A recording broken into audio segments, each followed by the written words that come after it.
coming to you from the all-new Live House in Hollywood, California. Hi, everybody. Welcome to this week's episode in Pensado's Place. He's Dave, I'm Herb, and in a minute, you're going to meet the potent hit maker behind Post Malone, Halsey, all kinds of stuff. But first, we're back from NAMM. It was an absolutely great one. The crowds turned out to see us, as did a bunch of your favorites. Just a crazy cross-section of talent. Derek Mixed by Ali, Jason Joshua, Greg Wells, Andrew Sheps, Soundwave, Thundercap, Trap Money Benny, Fauntleroy, Alan Meyerson, Vance Powell, Chad Blake. The Rams DJ showed up, DJ Malski. He's going to be on the show. Tilly, Jack Joseph Puig, Keisha Lee, Karma, Neil Pogue, all kinds of folks. Michael Brower. It was just it was a home run. That's why I go, that list. I just wanted to see all those guys. Yeah, so if you had a chance to go, it was really great to see you. If not, you should go. We want to thank our host partners, Avid, who always takes care of us and literally has the best capture crew ever.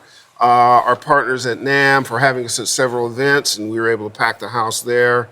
And again, most importantly, we were able to see you, spend time with you. Thank you for your support and inspiring words. It's kind of crazy to go through a crowd and hear what the show means to people. Also, Luca Predolesi was right on. He really killed it. So it was a good time. We also want to take a moment to welcome to the family Sweetwater. They are a brand new and important partner. Why? Let's talk about why. Well, from your perspective. Well, they're the epitome, you know, and we want to be that, kind of are sometimes, and so it's a marriage made in heaven. I think it's going to be good for all of us. First of all, what they mean to you as our audience is important. You're going to get new content, education and information, best-in-class customer experience, workshops, cutting-edge audio technology. That's amazing. As we get to know them, they're music lovers and music makers who are just like you. They're passionate about it. They're not doing it for Hollywood reasons. It is really incredible. This Chuck Sirac's story, who's the founder, from a saxophone player who just started recording different bands in his van and then built this amazing machine. They subscribe to something called the Sweetwater Difference, and it's really real. I liken it to, I really like Apple Care. Mm-hmm. You get on the phone to get it done. It's a great experience. That's what the Sweetwater Difference is, but their version of it. Sometimes I just go to their website to learn how to use something too. Mm-hmm. Their descriptions are short, concise, and I don't like long videos, except for our show. And it's all concise right there, and move on. So it is a very impressive thing to watch. It's more impressive to be selected by them to be a partner. I think it personally means a lot to Dave and I and a team absolutely. that they would think about Pensado's Place to be a partner with. So welcome, Sweetwater. We got a lot of stuff to do. We're going to be at their amazing Gear Fest, June 21st and June 22nd. It's going to be a ball. Can't wait. Stay tuned. A lot of stuff coming to you. Before we go to the ITL next week, we'll also announce the 4 winners of the warm audio mics from NAMM, the WA-84 and the WA-251. 2 of each are going out, so there'll be 4 winners.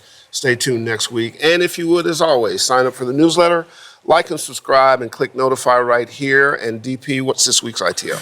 Herb, I felt the need to update my referencing system, so this is how I reference in 2019. Check it out. Hey everybody, I recently found a system that I want to share with you. It really simplifies listening to information from your DAW into your iPhone or your phone. And not just that, but many, many more things I'll go into in a second.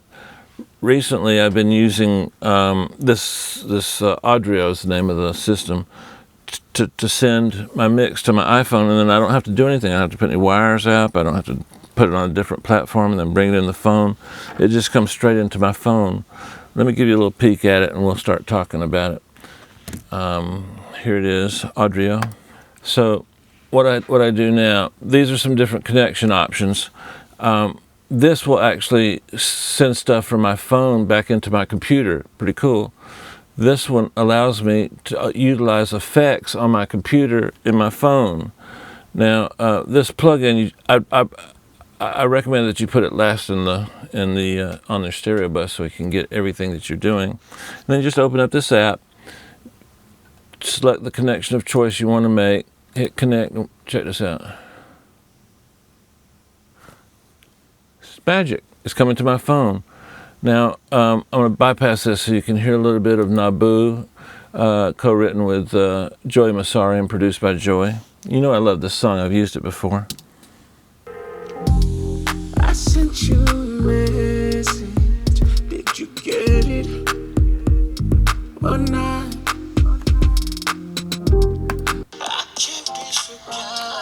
It's coming through my phone now. For now.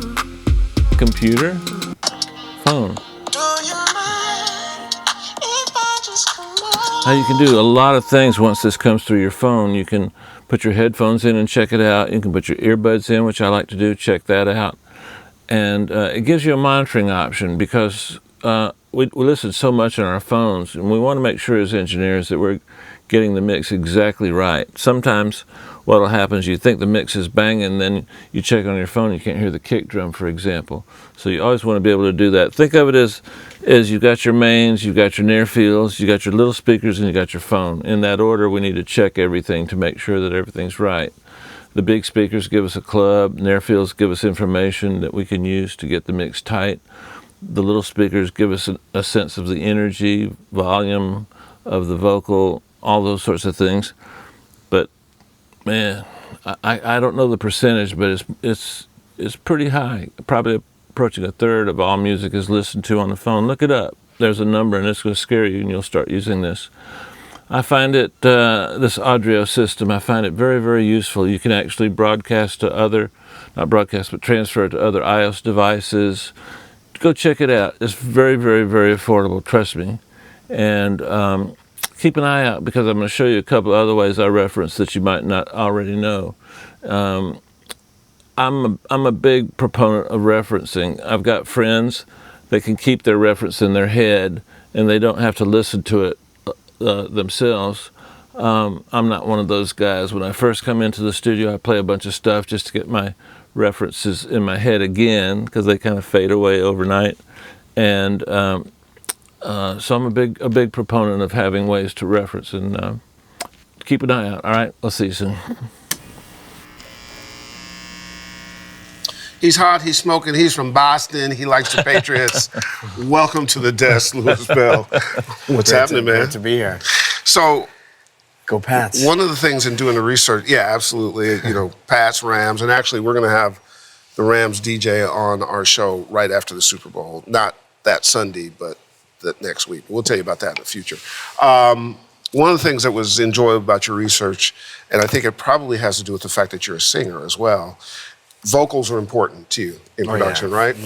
Give us your philosophy on that. Maybe the most important thing. I mean, it's literally like it's your voice. It's like if you hear an actor and you hear people do impersonations of actors, you know who a person is just by their voice. You know, so if an artist is unable to speak the way that they feel like is the most effective to them getting their vision out, then all their art is blurry to me. It's like a clear artist is like a nice pool with no waves moving where you can see right to the bottom.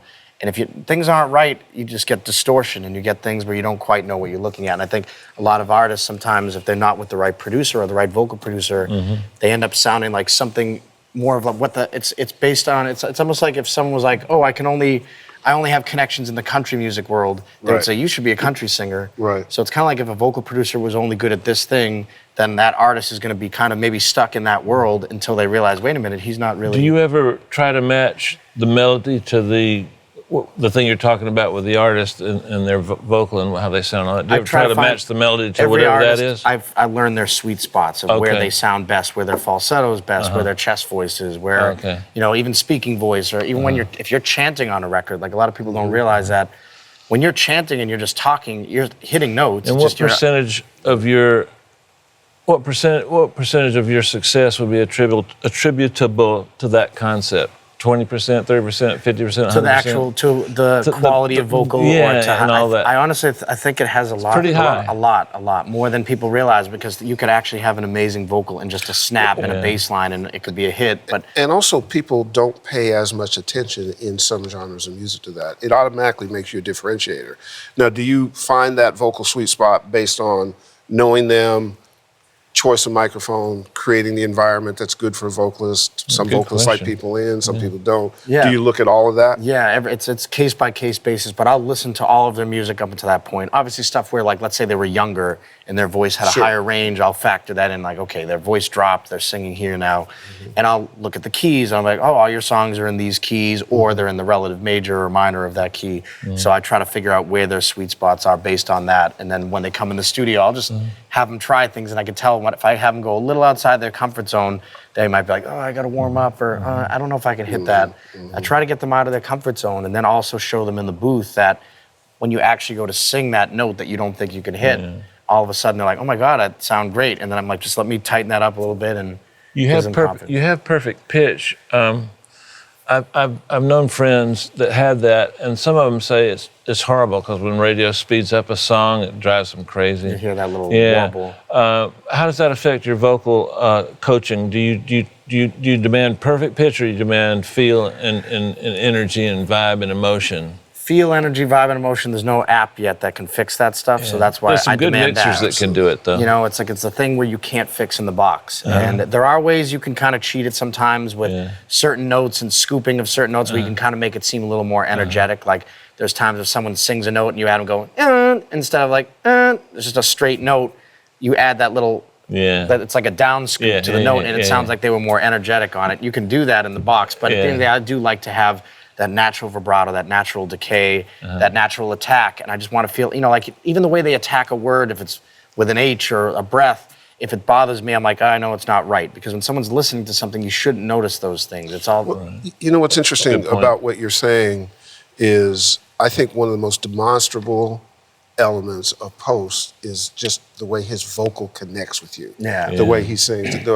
Tell me what's special about him from your perspective and you guys' chemistry. First time I ever heard his voice, a producer that was working with him would come to the studio and play me his early stuff.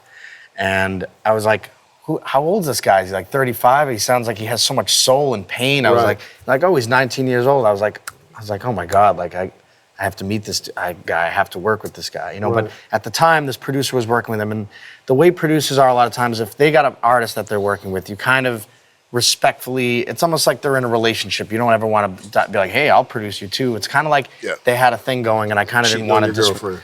Yeah, I didn't want to disrupt it. I wanted everything to happen organically, and luckily it did. Like a year later, his manager and I had connected through another artist, and we were working, and then his manager was like, wow, he's like, I really love you. You have a great, you're just amazing with all the, with vocals and beats and writing. He's like, I'd love, to introduce you to Post. And I was like, I mean, that would be amazing. Sure. Because it was happening naturally. That was something I'd always wanted.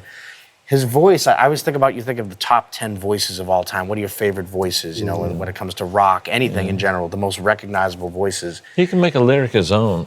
The way he pronounces it, the way he bends the vowels, and just hearing him sing, I just felt everything he was saying.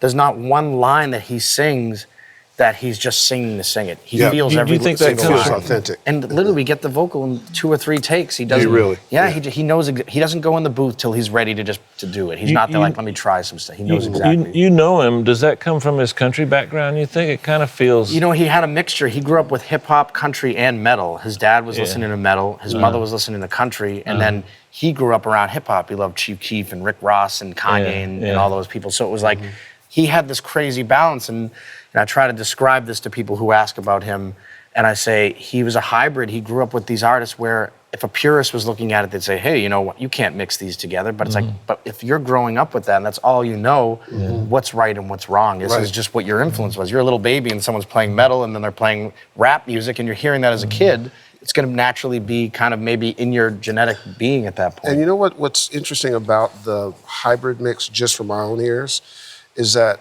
he almost feels gospel-y to me. There's something spiritual in that combination, and the way he delivers and the way it connects with you is not dissimilar than the way gospel music and gospel singers hit with you. It's a really, and I think that's partly what makes it unique. Musically, as a writer, where's you guys' chemistry? When you observe him as a talent past vocal, what else is it? he always finds a way of finding an interesting lyric or a take on things where it's like, oh, why are you saying that? He's like, oh, this is what I mean. Like, you know, a song I didn't even work on that was on the Stoney album was called Feeling Whitney. I remember he did this with Andrew Watt, and it was this very, very stripped down song where I'm like, Feeling Whitney, what does that mean? He's like, you know, Whitney, like Houston, like lean. And I was like, I had no idea what any of that meant, but I'm feeling Whitney, I'm feeling down. It was like a phrase, and I was like, okay, I just love when someone brings me into their world with a phraseology that they're using, but it's natural to them. It's what they grew up to. I mean, obviously, Philly, every place has their own. Boston, you know, Wicked, you know, everyone has words they use. Hella on the West Coast. But it's like, you know, him being from Dallas, so he grew up in Syracuse till he was 9, moved to Dallas, and then, so he had that type of balance of the East to what, you know, to Middle America, then came out to LA when he was 18. And yeah, just watching that transformation. How did Rockstar come together? So Rockstar had started in New York. He was on a little tour, and the producer Tank God, who had started it with him, Tank God was a studio over from him. He's in there recording a video to the No Option, which had never come out. It was a video that didn't end up coming out, but the producer Tank God had heard that he was next door, so he just walked in and he was like, hey, I want to play you some beats. So he played him the rough version of Rockstar, and Post had heard it, and he just was like, put me in the booth, and then he just did one long melodic take. So he had like the hook kind of like mumbled out, pretty much like kind of where it was at, and then the verse was just all kind of mumbles, and the beat was just kind of like a loop. So then Post, right after he finished, he's like, hey, this is amazing, I can't wait to finish it. So he sent me a little video of him in the studio. He's like, I'm excited to finish this. So when he got back to LA a few weeks later, we got in, and then we just honed it on the lyric, and then honed it on the track, and then so you'll loop a piece of the song, and he'll just freestyle a bunch of mumble lyrics. I'll do it for I call it 15 minutes of fame. Like, it's like I'll do 15 minutes. I find that to be like a great cycle amount of where any more than that, maybe you have too much, you get confused, you get lost. So I'll literally record him for 15 minutes straight.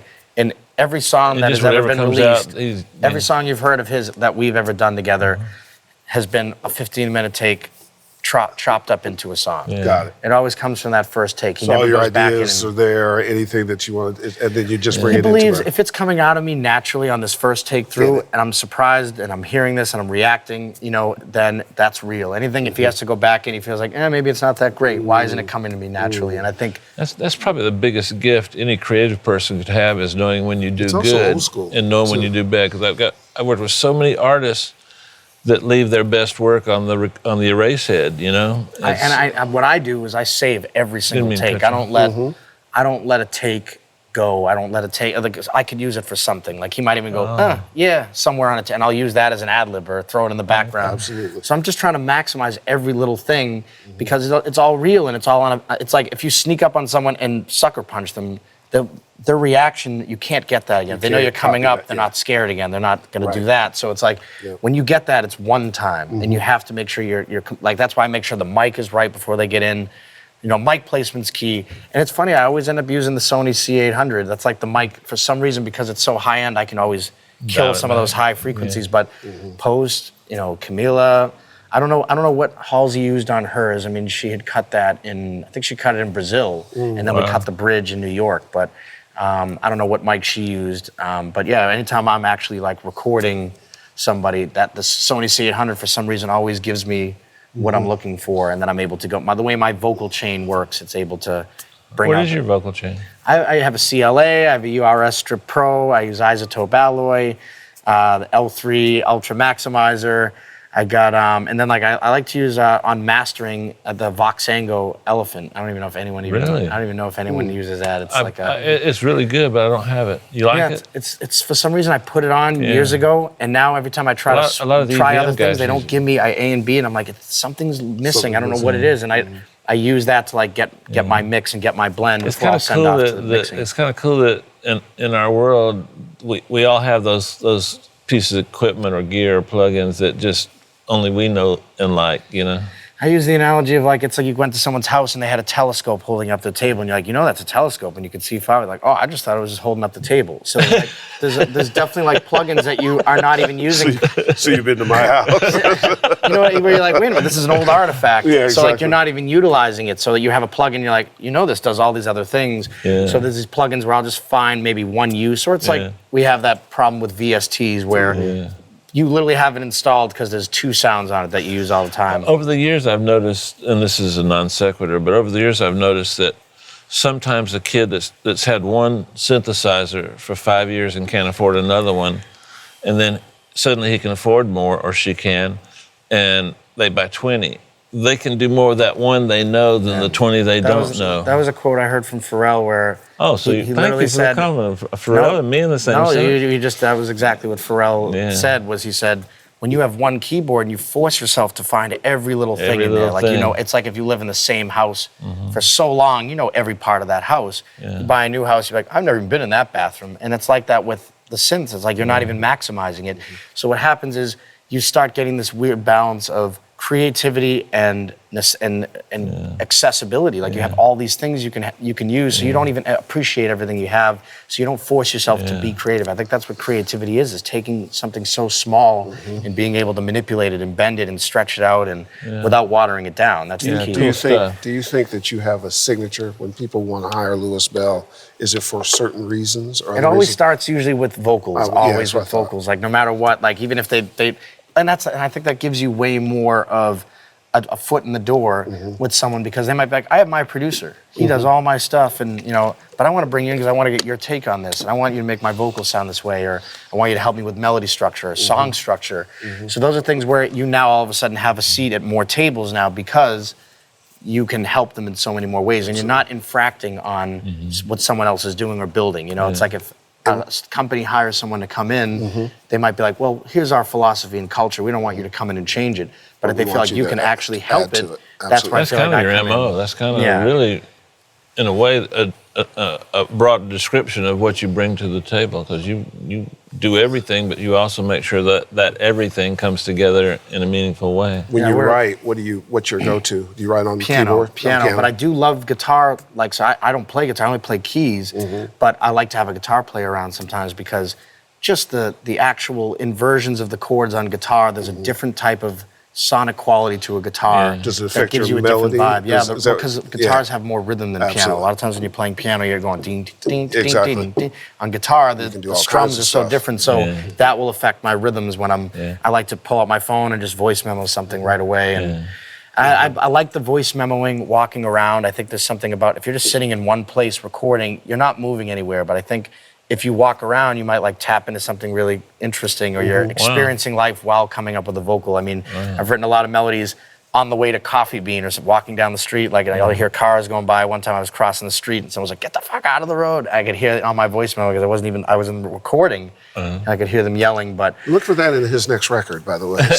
we did, and we could sample that. Someone literally swore at me, and I was like, I didn't notice until it scared the shit out of me. So give me your 10 favorite. Give me your 5 favorite vocalists.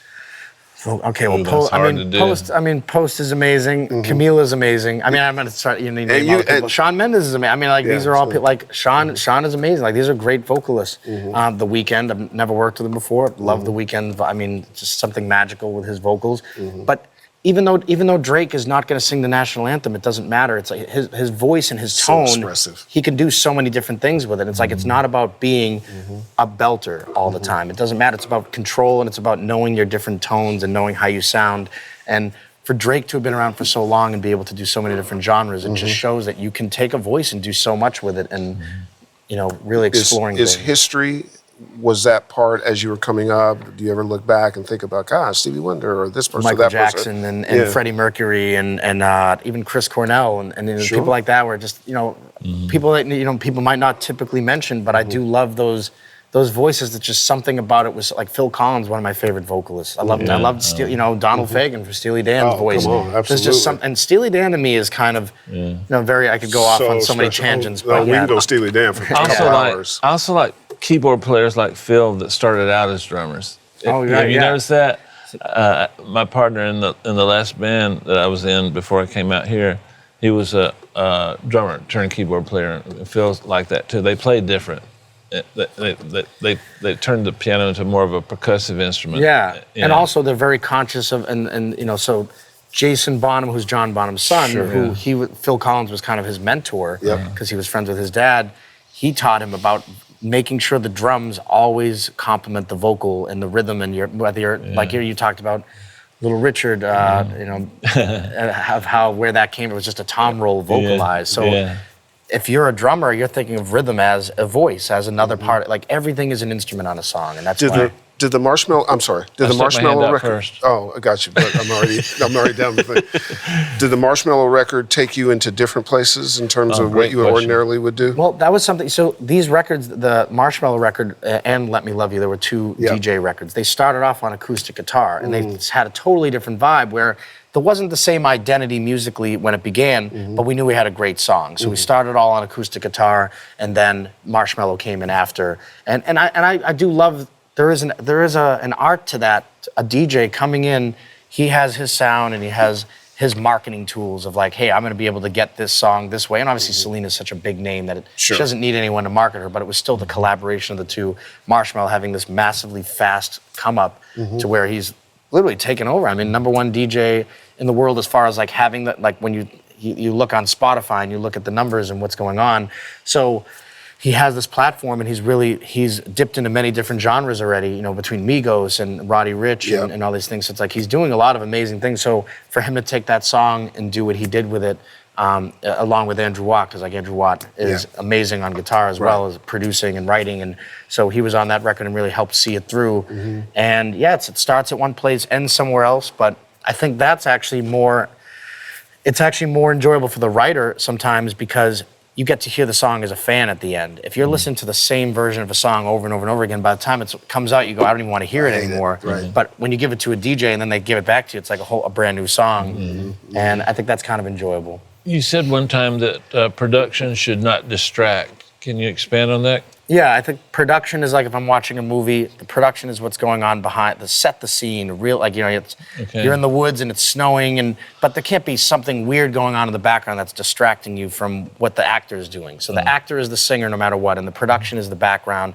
And my job is to make sure that they look like they fit the scene. If there's a winter scene and he's wearing shorts and a shirt, I'd be like, no, you got to look like you're there. Is simplicity versus complexity part of that? It was taken from like Rick Rubin philosophy of a reducer, not a producer. You know, I would say that was definitely something that stuck with me. Where you come in and you go, that's all right, what do I need here? Like, you know, like you don't need all this. You don't need the necklace. You know, all these things, and you'd be like, let's just take it off, and then maybe you end up putting it back on in the end, but maybe you put it on over your shirt. It's all about the order of how things are done.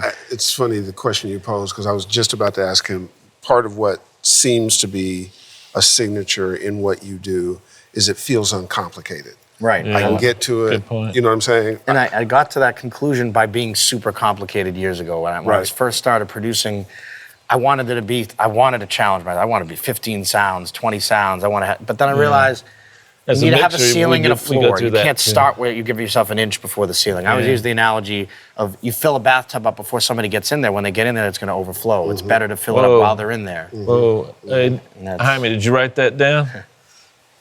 Man. I kind of use that philosophy. Like you find out who the person is, how big's the bathtub, and how much water you got to put in there. One of the things I noticed, and please tell me I'm wrong, you like working with artists that are decisive. Yes. So you like quick decisions. I like it. I don't like it.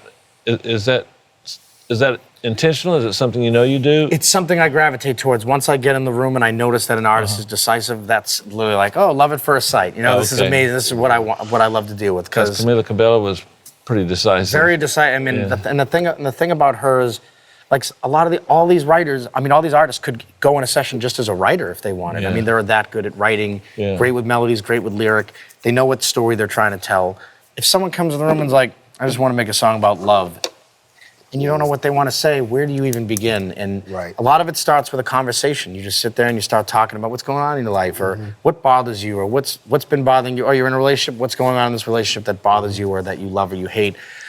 And through that whole thing, you could just start putting all these lyrics into your brain, and then when you start to sing melodies, these lyrics come out in the melodies of what you were just talking about. So now you've taken something real. It's like you have all these ingredients in the kitchen, and they're like, all right, now go cook. But you made sure these are all great ingredients. So as long as you chef it properly, you'll be like, wow, these are all amazing ingredients, and they're done properly. I think I try. One of the things that came up out of the conversation we were having before we went on air, in a sort of kind of way, you're a bit of a musicologist. There are different ideas that trigger other kinds of things.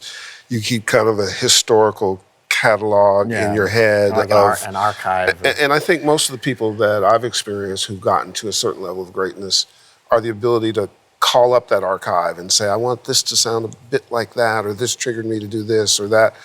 So I think that the idea of producers, and for our audience, producers and songwriters and so on and so forth, having a place to find inspiration is important to have. You need a portfolio of inspiration to go to, don't you think? You just come up dry if you don't have It's like seeing Van Gogh and him going, I don't have anything to paint today. Is he just going to start painting a white wall behind him? Or is he going to be like, oh, look at that sunset, and I have to start painting it? So I think it's kind of like you try to put yourself in a situation where you're living life, you're experiencing things, and it could just happen at any moment. You could be getting coffee, and I hear a song on the at Phil's Coffee or something, and I'm like, and I'm sitting there like trying to get it, and people are talking. I'm like, quiet, quiet. I'm trying to hear the Shazam the song so I don't forget it. And then I'll be like, wow, I've never heard of this artist. I'll always discover things that way, and then I'll go back and dig into it. I'm like, wow, I never knew this artist existed. And part of it, I kind of believe in the synchronicity of, you know, the universe is speaking to you, and they're sending you messages, and like even literally as minute as a car driving by, and you hear one lyric out of a song, and it's like maybe that's a message. Someone's telling you to. You hear one thing. Also, when we were talking before, you said that you study melodies. How do you study a melody? I look at where the melodies resolve, the rhythms of the melodies, if they're starting on the one, on the downbeats, and then, you know, also the syncopation of a melody, and I also do a thing where, like, you think about certain actions in dance, like music creates dance. Dance comes from music. So why do people dance a certain way? And there's certain styles of dancing. So you have to think the sound is actually kind of possessing you in a way to make you dance a certain way. So now you have to figure out what are our natural inclinations and instincts that make us move a certain way. And if you can find that code, when you're doing it, you go, like when you keep singing a melody over and over again, what do you gravitate towards? And is that DNA, or is that just what you've heard in your past? And it's obviously everything you've ever heard in your life influences you, plus how you actually process that information. So is that how you became so infamous for being able to twerk? Oh, I mean, yeah, my twerk videos, which hopefully have been taken down. We're gonna run them. No twerk videos for me. I don't want to. Yeah, I don't want to hurt anybody's eyes.